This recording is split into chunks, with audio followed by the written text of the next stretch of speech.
Hello all, welcome to STNIS academy. APPSC group 2 mains లో భాగంగా science and టెక్నాలజీకి సంబంధించిన క్లాసుల్ని ప్రారంభించాము. క్లాసులు అయితే సక్సెస్ఫుల్ గా రన్ అవుతున్నాయండి. అయితే ఈ పర్టికులర్ విషయంలో చాలా మంది కొన్ని డౌట్స్ ఉన్నాయండి. సైన్స్ అండ్ టెక్నాలజీ అంటే మీరు only science and technology part నే కవర్ చేస్తారా, లేదనుకుంటే ఎన్విరాన్మెంట్, మనకి ఎనర్జీ మేనేజ్మెంట్ ఇవన్నీ ఉన్నాయి కదా, అవి కవర్ చేస్తారా, లేదా ఓన్లీ సైన్స్ అండ్ టెక్నాలజీ వదిలేస్తారా అన్నట్టు చాలా మంది విద్యార్థులు అడుగుతున్నారండి. మొత్తం సిలబస్ ని మేము కవర్ చేస్తామండి. ఏవైతే మనకు 5 పార్ట్స్ గా ఇచ్చారో ఆ 5 పార్ట్స్ లో ఉన్న ప్రతి టాపిక్ ని, ప్రతి కాన్సెప్ట్ ని మేము డీటెయిల్ గా ఎక్స్ప్లెయిన్ చేయడం అయితే జరుగుతుందండి. ఈ కోర్స్ లో మీకు సైన్స్ అండ్ టెక్నాలజీ కవర్ అవుతుంది, ఎనర్జీ మేనేజ్మెంట్ కవర్ అవుతుంది, దాని తర్వాత మనకి ఎన్విరాన్మెంట్ కవర్ అవుతుంది, తర్వాత హెల్త్ కూడా కవర్ అవుతుంది. సో ఓవరాల్ గా సిలబస్ లో ఇచ్చిన 75 మార్కులకి ఏదైతే సిలబస్ ఇచ్చారో ఆ 75 మార్కులు ఇచ్చిన సిలబస్ మొత్తాన్ని కవర్ చేస్తామండి. కాబట్టి మీరేం కన్ఫ్యూజ్ అవ్వద్దు. సైన్స్ అండ్ టెక్నాలజీ అని పేరు పెట్టామని అది మాత్రమే చెప్తామని అయితే మీరు కన్ఫ్యూజ్ అవ్వద్దు. మొత్తం కవర్ చేస్తామండి. సో మీలో ఎవరైనా మన కోర్సులో జాయిన్ అవుతామంటే ఇప్పుడే జాయిన్ అవ్వండి. అప్డేటెడ్ మెటీరియల్, కరెంట్ అఫైర్స్ తో కూడిన మెటీరియల్, అనాలిసిస్ తో కూడిన క్లాసెస్ అయితే తీసుకునే ప్రయత్నం చేసి మీ గ్రూప్ 2 లక్ష్యాన్ని సాధించడం కోసం అయితే ముందుకు వెళ్తారని ఆశిస్తున్నాం. ఓకేనా? అయితే ఈ రోజు మనం ఒక సిగ్నిఫికెంట్ డేగా చెప్పుకోవచ్చు. ఎస్పెషల్లీ మే 11th ఎందుకు మనం సిగ్నిఫికెంట్ డేగా చెప్పుకోవచ్చు అంటే, ఈ రోజుని ఇండియా నేషనల్ టెక్నాలజీ డేగా డిక్లేర్ చేసింది. ఏమని డిక్లేర్ చేసిందండి? మే 11th ని ఇండియా నేషనల్ టెక్నాలజీ డేగా డిక్లేర్ చేసింది. అయితే ఎందుకు డిక్లేర్ చేసింది, అసలు నేషనల్ టెక్నాలజీ డే జరుపుకోవాల్సిన అవసరం ఏంటి, ఇట్లాంటి అంశాలన్నీ మనం ఇప్పుడు తెలుసుకోబోతున్నాం. ఓకేనా? సో ఫస్ట్ ఆఫ్ ఆల్, ఈ ఏదైతే మన నేషనల్ టెక్నాలజీ డే ఉందో దాన్ని ఎందుకోసం తీసుకొచ్చారు, ఎందుకోసం దీన్ని సెలబ్రేట్ చేయాల్సిన అవసరం వచ్చింది అంటే, this day honours the successful nuclear test conducted at Pokhran on May 11th and 13th, 1998. 1998 లో జరిగిన పోఖ్రాన్ లో జరిగిన న్యూక్లియర్ టెస్ట్ ఇండియా సక్సెస్ఫుల్ అయ్యింది. దాని ద్వారా ఒక న్యూక్లియర్ పవర్ కంట్రీగా తయారవడం అనేది జరిగింది. సో ఆ సిగ్నిఫికెంట్ డేని, ఆ సిగ్నిఫికెంట్ మూమెంట్ ని గుర్తుపెట్టుకోవడం కోసం, దాని తర్వాత ఇండియాలో నెంబర్ ఆఫ్ టెక్నాలజికల్ అడ్వాన్స్మెంట్స్ కూడా రావడం అయితే జరిగింది. ఎస్పెషల్లీ 1990s నుంచి మనకి 2015 ఈ బిట్వీన్ చాలా వరకు మనకి టెక్నాలజికల్ అడ్వాన్స్మెంట్స్ అయితే వచ్చాయి.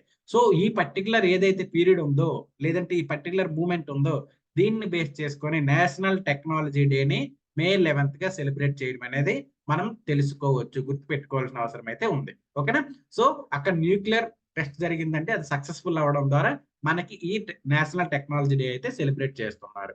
అయితే ఈ ఏదైతే May 11th and May 13th Pokhran, Rajasthan లో ఉన్న పోఖ్రాన్ లో ఈ టెస్ట్ జరిగాయో, ఈ టెస్ట్ కి ఒక నేమ్ కూడా పెట్టుకున్నారు. ఆ ఏదైతే ప్రాసెస్ మొత్తం ఉందో ఆ ప్రాసెస్ కి ఒక నేమ్ కూడా పెట్టుకున్నారు. దాని పేరే ఆపరేషన్ శక్తి. ఆపరేషన్ శక్తి దేన్ని ఇండికేట్ చేస్తుందండి? Nuclear test conducted at Pokhran May 11th and 13th, 1998. ఆ రెండింటిని కలెక్టివ్ గా చెప్తూ మనకి ఆపరేషన్ శక్తిగా చెప్పుకోవచ్చు. అయితే May 11th ఏం టెస్టులు చేశారు, May 13th ఏం టెస్టులు చేశారు అనేది మనం కాస్త ఫర్దర్ గా డిస్కస్ చేద్దాం. No problem. సో ఈ పర్టికులర్ డే ఏదైతే May 11th టెస్టులు స్టార్ట్ అయ్యాయో అందుకోసం అనేది మనకి ఈ నేషనల్ టెక్నాలజీ డే తీసుకురావడం గుర్తించుకోవచ్చు. అయితే ఇది రావడం ద్వారా, ఈ ఏదైతే టెస్ట్ జరిగాయో ఈ టెస్ట్ జరగడం ద్వారా ఏం జరిగిందంటే, this marked a significant mile stone in the India's technological and scientific capabilities and establish the country as nuclear power. మన ఇండియాని న్యూక్లియర్ పవర్ గా, మొత్తం ప్రపంచంలో ఒక న్యూక్లియర్ పవర్ కంట్రీగా తయారు చేయడంలో ప్రధాన పాత్ర పోషించింది ఈ ఆపరేషన్ శక్తి. అందుకోసం అనేది ఈ డేని మనం గుర్తుపెట్టుకోవాలి. ఇది ఒక మనకి సిగ్నిఫికెంట్ మూమెంట్. అందుకోసమని మనకి టెక్నాలజికల్ డే తీసుకురావడం కూడా అబ్జర్వ్ చేయొచ్చు. అలాగే national technology day is also celebrated to commemorate the countries progress in several other technological achievement. చెప్పుకున్నాం కదా, 1990s నుంచి ఆల్మోస్ట్ 2015 వరకు నెంబర్ ఆఫ్ టెక్నాలజికల్ అడ్వాన్స్మెంట్స్ వచ్చాయి. తర్వాత మనం చూసుకుంటే 1983లో సైంటిఫిక్ రెజల్యూషన్ పాలసీ అనేది తీసుకొచ్చారు. దీని ద్వారా ఏం చేశారు, ఇండియాని సెల్ఫ్ రిలయంట్ కంట్రీగా తయారు చేయాల్సిన అవసరం ఉంది. ఇండియాలో ఎఫిషియెంట్ గా ఆ టెక్నాలజీని ఇండిజీనియస్లీ డెవలప్ చేయాలనే ఉద్దేశం తీసుకురావడం అనేది కనిపిస్తుంది. దాని తర్వాత మనకి 2003లో సైన్స్ అండ్ టెక్నాలజీ పాలసీ వచ్చింది. ఎస్టిపి అంటారు, సైన్స్ అండ్ టెక్నాలజీ పాలసీ వచ్చింది.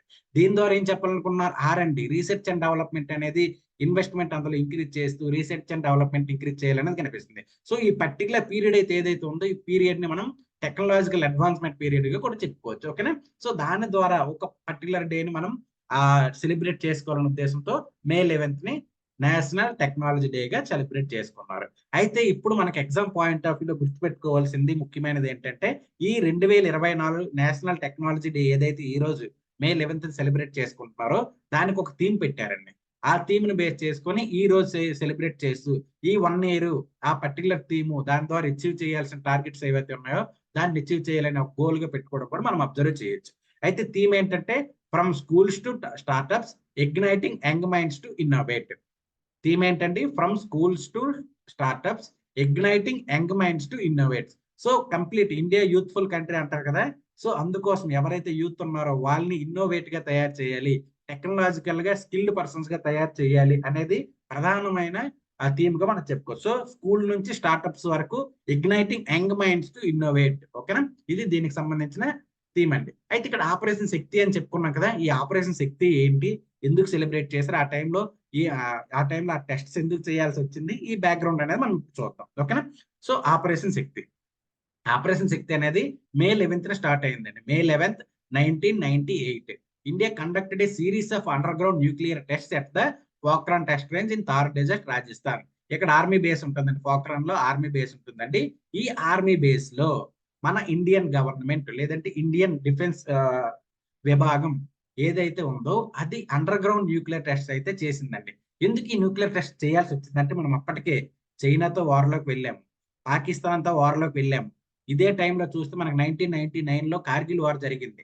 సో ఆ పాకిస్తాన్ తో మనం యుద్ధంలోకి వెళ్ళడానికి అప్పటికే కొన్ని సూచనలు కనిపిస్తున్నాయి. సో ఈ పర్టికులర్ విషయాల్లో మన ఇండియా డిఫెన్స్ పరంగా ఎఫిషియెంట్ గా, సెక్యూర్డ్ గా, సేఫ్ గా ఉండాలనే ఉద్దేశంతో మనం ఒక న్యూక్లియర్ వెపన్ స్టేట్ గా, ఒక బెస్ట్ కంట్రీగా తయారవ్వాలి, డిఫెన్స్ పరంగా అడ్వాన్స్డ్ గా ఉండాలనే ఉద్దేశంతో ఈ టెస్ట్ అయితే తీసుకురావడం అనేది మనం గుర్తుపెట్టుకోవాల్సిన అవసరం అయితే ఉంది. ఎస్పెషల్లీ మనం చైనాతోని, పాకిస్తాన్ తోని ఎక్కువగా వార్లో ఇప్పటికి కూడా క్లాసెస్ అయితే జరుగుతూ ఉన్నాయి. సో మన డిఫెన్స్ ఏదైతే ఉందో డిఫెన్స్ యొక్క శక్తి సామర్థ్యాలను తెలియజేయని ఉద్దేశంతో ఈ టెస్ట్స్ అనేది కండక్ట్ చేయడం జరిగింది. దీని ద్వారా న్యూక్లియర్ పవర్ స్టేట్ గా, న్యూక్లియర్ పవర్ కంట్రీగా డిక్లేర్ చేయడం కూడా మనం అబ్జర్వ్ చేయొచ్చు. అయితే దీనికంటే ముందు మనకు 1998 లో పోఖ్రాన్ 2 అంటారు, దీన్ని పోఖ్రాన్ 2 టెస్ట్ అంటారు. అయితే దీనికంటే ముందు కూడా ఒకటి జరిగిందండి. అది ఎప్పుడు జరిగిందంటే 1974 లో జరిగింది.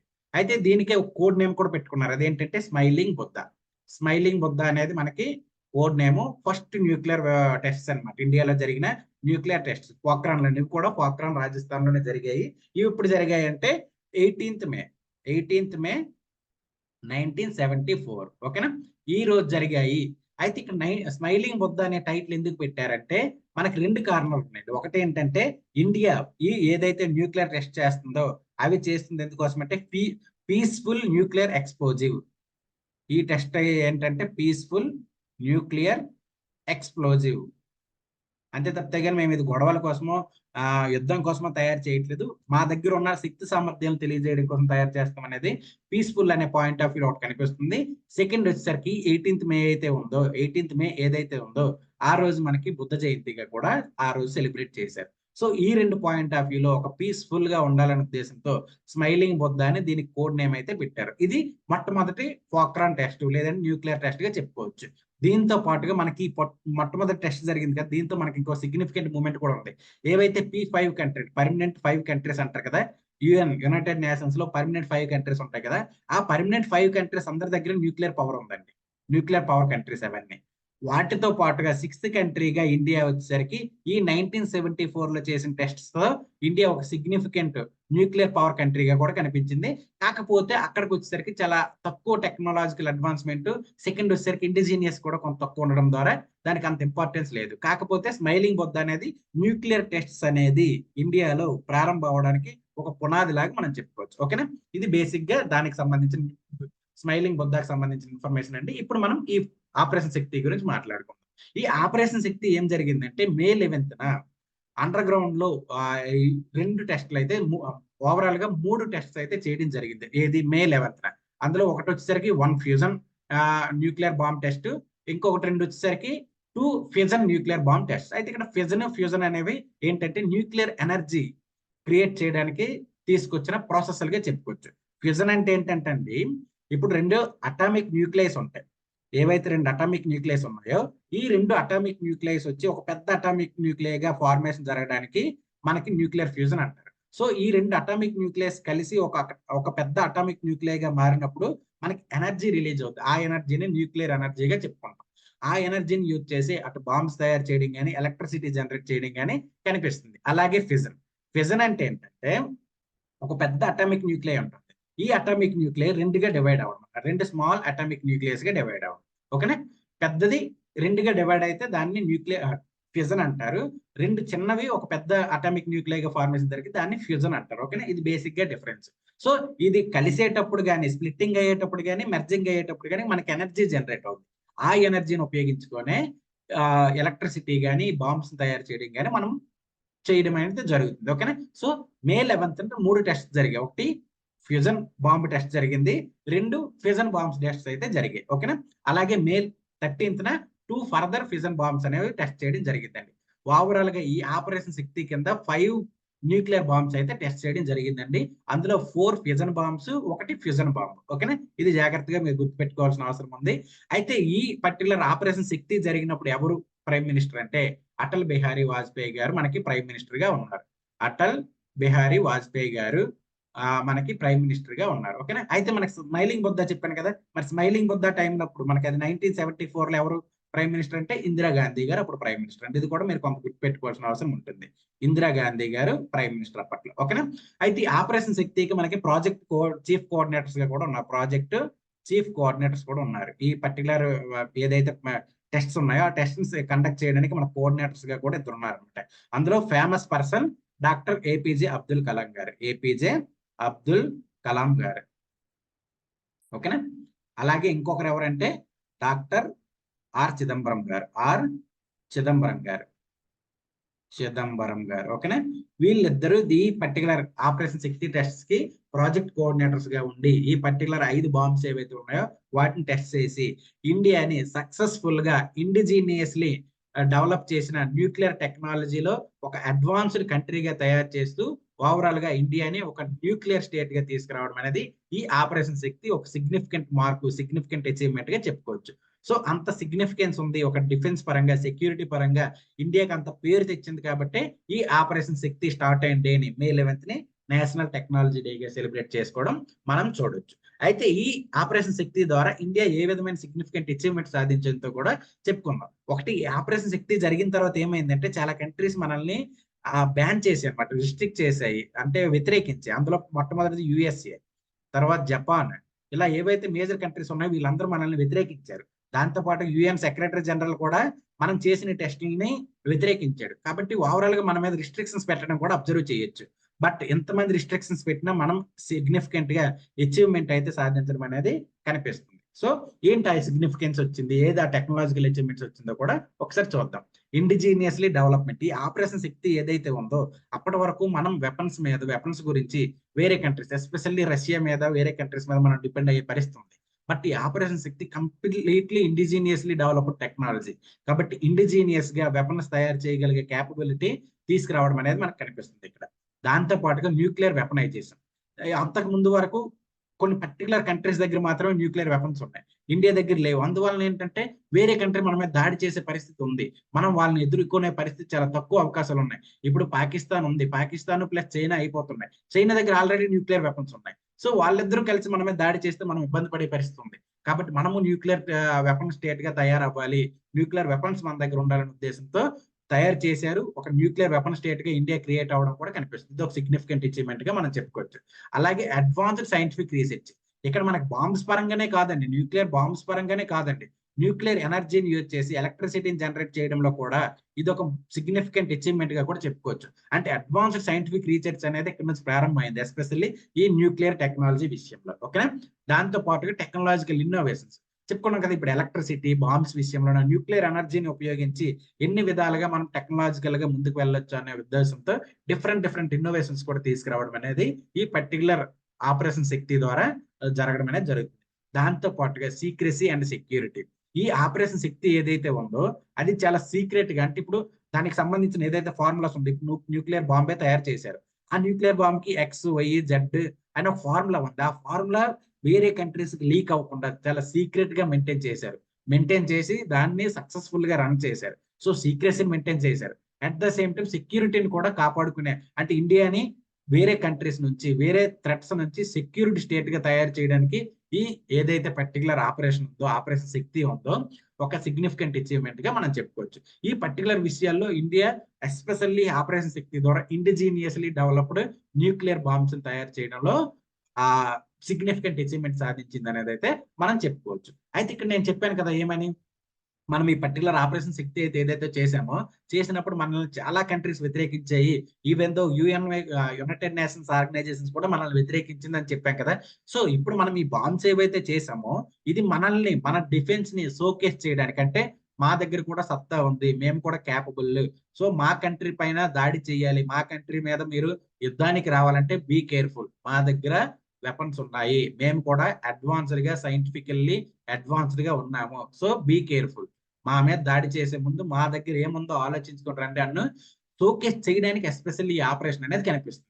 అంతే తప్పితే కానీ యుద్ధంలో డైరెక్ట్ గా వెళ్ళి యూజ్ చేసేసి యుద్ధంలో గెలిచేద్దామనే ఉద్దేశంతో అయితే కాదు. కాబట్టి ఇండియా ఈ న్యూక్లియర్ వెపన్స్ ఏవైతే ఉన్నాయో, లేదంటే న్యూక్లియర్ ఎనర్జీ ఏదైతే ఉందో, దాన్ని ఒక 3 ప్రిన్సిపల్ ఆధారంగా రన్ చేయడం కానీ తీసుకువెళ్ళడం కానీ కనిపిస్తుంది. ఆ 3 ప్రిన్సిపల్స్ ఏందో చూద్దాం. ఇండియాస్ న్యూక్లియర్ పవర్ పాలసీ, ఆ న్యూక్లియర్ పవర్ ని లేదంటే ఆ న్యూక్లియర్ ఎనర్జీని ఏ విధంగా యూజ్ చేయాలనుకుంటుందో ఒక 3 ప్రిన్సిపల్స్ మీద ఇది పనిచేస్తుంది అనమాట ఇండియా. అవి ఏంటో ఒకసారి చూద్దాం మనం. ఓకేనా. India's nuclear power and energy policy reflects A complex balancing act between the divorce priorities and challenges. ఇండియాకి ప్రయారిటీస్ ఉన్నాయంటే, ఇప్పుడు న్యూక్లియర్ ఎనర్జీ పరంగా ప్రయారిటీస్ ఉన్నాయి, న్యూక్లియర్ డిఫెన్స్ పరంగా మనకు ప్రయారిటీస్ ఉన్నాయి, అంటే మనకు అవసరాలు ఉన్నాయి. అయినప్పటికీ ఆ ఛాలెంజెస్ కూడా ఉన్నాయి. ఆ రెండింటిని బ్యాలెన్స్ చేస్తూ ఒక 3 పాలసీస్ అయితే తీసుకొచ్చిందండి. అందులో మొట్టమొదటిది ఏంటంటే నో ఫస్ట్ యూజ్ పాలసీ. దాన్ని మనం నో ఫస్ట్ యూజ్ పాలసీగా చెప్పుకుంటాం. India's policy commits to never initiating A nuclear attack even the face of conventional aggression. అంటే ఇక్కడ నో ఫస్ట్ యూజ్ పాలసీ ప్రకారం ఏం చెప్తుందంటే, మేము ఏ కంట్రీ పైన మా సొంతంగా మాకు మేముగా న్యూక్లియర్ వెపన్ అయితే లాంచ్ చేయము, న్యూక్లియర్ వెపన్ అయితే దాడి చేయము. ఈవెన్ దో యుద్ధంలో ఉన్నప్పుడు కూడా మేము దాడి చేయం. బట్ మా మీద ఎవరైనా దాడి చేశారంటే మేము రెడీగా దాడి చేయడానికి సిద్ధంగా ఉన్నాం. సో మా సైడ్ నుంచి నార్మల్ గా అంటే స్టార్టింగ్ స్టేజ్ లో కూడా మేము ఇనిషియేట్ చేయము. అట్ ద సేమ్ టైం యుద్ధంలో ఉన్నప్పుడు కూడా మేము ఇనిషియేట్ చేయము. సో నో ఫస్ట్ యూజ్ పాలసీని ఒకదాన్ని ఇండియా తీసుకురావడం అనేది కనిపిస్తుంది. అలాగే క్రెడిబుల్ మినిమం డిటరెన్స్. ఇదేం చెప్తుందంటే, this AIIMS to maintain a nuclear arsenal sufficient to deter any potential advisories from launching A nuclear attack against India. So దీని ద్వారా ఏం చెప్తుందంటే, ఇండియాకి ఏదైనా వేరే కంట్రీ, ఇప్పుడు పాకిస్తాన్ అవనండి, పాకిస్తాన్ కూడా ఇప్పుడు న్యూక్లియర్ వెపన్ స్టేట్ గా తయారైంది. చైనా కూడా న్యూక్లియర్ వెపన్ స్టేట్. ఈ పర్టికులర్ స్టేట్స్ ఏవైతే మనం గొడవలకి వెళ్ళడానికి అవకాశాలు ఉన్నాయి, యుద్ధంకి వెళ్ళడానికి అవకాశం ఉందో, సో ఆ కంట్రీస్ మన మీద న్యూక్లియర్ అటాక్ చేసి అనుకుంటే మనం రిటర్న్ అటాక్ చేయాలి. అటాక్ చేయాలంటే మన దగ్గర న్యూక్లియర్ వెపన్స్ ఉండాలి. సో మేము మినిమం మాకు కావాల్సిన ఏవైతే న్యూక్లియర్ వెపన్స్ ఉన్నాయో వాటిని మేము సిద్ధంగా పెట్టుకుంటాం. ఇప్పుడు దాదాపు ఇండియా దగ్గర ఒక 200+ న్యూక్లియర్ వెపన్స్ అయితే ఉన్నాయండి. ఇండియా దగ్గర 200+ న్యూక్లియర్ వెపన్స్ అయితే ఉన్నాయి. ఓకేనా. ఇది సెకండ్ పాలసీ అనమాట. మాకు కావాల్సిన మేము పెట్టుకుంటాం దగ్గర మేము ఎవరి దగ్గరికి గొడవకి వెళ్ళమన్నట్టు చెప్తుంది. దాంతో పాటుగా థర్డ్ పాలసీ వచ్చేసరికి peaceful use of nuclear energy. India emphasises the peaceful use of nuclear energy for power generation and medical applications. ఈ ఏదైతే న్యూక్లియర్ ఎనర్జీ ఉందో అది డిఫరెంట్ అప్లికేషన్స్ గా ఉపయోగపడుతుందండి. మనం ఆల్రెడీ క్లాసులో చూసుకుంటే చెప్పుకున్నాం ఇది ఏ అప్లికేషన్స్ ఎందులో ఇది పనిచేస్తున్నది. ఎస్పెషల్లీ ఈ న్యూక్లియర్ ని మనం పవర్ జనరేషన్ కి ఎక్కువగా యూజ్ చేస్తాం. సో ఆ పర్టికులర్ ఏదైతే న్యూక్లియర్ ఎనర్జీ ఉందో ఆ న్యూక్లియర్ ఎనర్జీని పీస్ఫుల్ వేలో, సస్టైనబుల్ మేనర్ లో, సెక్యూర్డ్ మేనర్ లో యూజ్ చేస్తాం అన్నట్టు, యూజ్ చెయ్యాలి అన్నట్టు ఈ 3 పాలసీస్ ని, న్యూక్లియర్ పవర్ పాలసీస్ ని ఇండియా తీసుకురావడం అయితే, అంటే ఇండియా ఫాలో అవ్వడం అయితే చెప్పుకోవచ్చు. ఓకేనా. ఈ విధానంలో మన దగ్గర న్యూక్లియర్ నాలెడ్జ్ ఉంది, న్యూక్లియర్ టెక్నాలజీ పరంగా అడ్వాన్స్ అయ్యాము, అయినప్పటికి కూడా మేము ఎవరి దగ్గర ఇనిషియేట్ చేయము, మాకు అవసరమైన మేము తయారు చేసుకుని ఉంచుకుంటాము, దీన్ని మేము పీస్ఫుల్ అండ్ సెక్యూర్డ్ మేనర్ లో, సస్టైనబుల్ మేనర్ లో యూజ్ చేయాలనుకుంటామని ప్రపంచ దేశాలకి ఇండియా సందేశాన్ని ఇస్తుంది. ఓకేనా. ఇదండి ఓవరాల్ గా ఈ పర్టికులర్ ఆపరేషన్ శక్తి ద్వారా ఇండియా ఒక న్యూక్లియర్ పవర్ స్టేట్ గా తయారవడం అనేది కనిపిస్తుంది. అందుకోసం ఆ పర్టికులర్ డేని ఏదైతే 1998 మే 11 జరిగిందో ఆ పర్టికులర్ డేని నేషనల్ టెక్నాలజీ డేగా సెలబ్రేట్ చేసుకోవడం కనిపిస్తుంది. ఇది ఎప్పటి నుంచి సెలబ్రేట్ చేస్తున్నారంటే 1999 నుంచి సెలబ్రేట్ చేయడం మనం అబ్జర్వ్ చేయొచ్చు. ఇదండి ఓవరాల్ గా ఈ పర్టికులర్ నేషనల్ టెక్నాలజీ డే గురించి మీరు తెలుసుకోవాల్సిన అంశం. ఇది తెలుసుకుంటే రేపు పొద్దున ఎగ్జామ్ లో మీకు ఏమన్నా అవకాశం ఉంది రావడానికి. సో ఒకసారి ఈ రోజు చెప్పిన క్లాస్ మీకు క్లారిటీగా అర్థమైంది అనుకుంటున్నాను. ఇలాంటి ఎన్నో అంశాలు, కొత్త కొత్త అంశాల్లో మీకు ఆ కంటెంట్ కావాలి, క్లాసెస్ కావాలి అనుకుంటే మన దగ్గర డీటెయిల్డ్ క్లాస్ ఉన్నాయండి. అప్డేటెడ్ కరెంట్ అఫైర్స్ తో కూడిన మెటీరియల్ ఉందండి. దాంతో పాటుగా ఎగ్జామ్ పాయింట్ ఆఫ్ వ్యూలో టెస్ట్ సిరీస్ పెడుతున్నామండి. సో డెఫినెట్ గా మీకైతే చాలా యూస్ఫుల్ అవుద్ది అని చెప్తున్నాను ఈ కోర్సు. కాబట్టి మీరు ఎవరైనా తీసుకోవాలనుకుంటే మన కోర్సులు ఇప్పుడే జాయిన్ అవ్వండి. జాయిన్ అయ్యి మీ గ్రూప్ 2 లక్ష్యాన్ని సాకారం చేసుకోవడానికి ప్రయత్నం అయితే చేయండి. ఓకేనా? థ్యాంక్ యూ అండి. Thank you so much.